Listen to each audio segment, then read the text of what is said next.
विडंबना और त्रासदी के चेहरे कितने क्रूर होते हैं इसे इस बात से जानिए कि 10 जून को जब भारतीय नाविकों के जहाज पर अमेरिकी सेना हमला कर रही थी और इसमें 3 भारतीयों की जान गई, उसी 10 जून को अमेरिकी राष्ट्रपति डोनाल्ड ट्रंप प्रधानमंत्री नरेंद्र मोदी को अपने सबसे लंबे निर्वाचित निरंतर कार्यकाल के लिए बधाई दे रहे थे। और इस हमले में आदित्य शर्मा, शिवनाथ चौरसिया और पी सुरेश, इन नाविकों की जान चली गई। इन परिवारों ने अपने बच्चे, अपना पति, अपने पिता को खो दिया। क्या कसूर था? क्या वे किसी युद्ध के हिस्से थे? ये भारतीय नागरिक थे जो समुद्र में रोजी रोटी कमाने के लिए निकले थे और डोनाल्ड ट्रंप के अमेरिका की सेना ने उनकी जान ले ली। ऐसा नहीं है कि पहला मौका था। 4 दिनों के भीतर भारतीय नाविकों वाले 3 जहाज अमेरिकी कार्रवाइयों की चपेट में आए हैं। 8 जून को हुआ, 10 जून को हुआ, 11 जून को भी हुआ।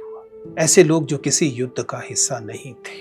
ये सही है कि भारत ने अमेरिका के सामने विरोध दर्ज किया है, लेकिन सवाल ये है कि क्या वाकई भारतीय राज्य ने, भारतीय सरकार ने उस मजबूती के साथ इस चीज को सामने रखा या नहीं। एक और त्रासद विडंबना देखिए। आदित्य शर्मा के पिता ने गुहार की है कि बेटे का शव भारत लाया जाए। हम सब लोगों की संवेदना इन तीनों परिवारों के साथ है, लेकिन यही पिता राजेश शर्मा कुछ समय पहले गजा के नरसंहार का पूरा समर्थन कर रहे थे और कह रहे थे कि गजा को मिटा देना चाहिए। कितना विडंबनापूर्ण है।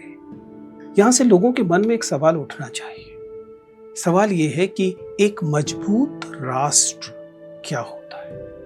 कौन से राष्ट्र को मजबूत कहेंगे जिसके पास सेना है, न्यूक्लियर बम है या मजबूत नेता है? इस भर से राज्य जो है, देश जो है, वो मजबूत हो जाता है? नहीं। देश मजबूत तब बनता है जब नागरिक इन्फॉर्म्ड हो, सही गलत को पहचानते हो और इतने मजबूत हो कि सरकारों को मजबूर कर सके कि वे जवाबदेह बने।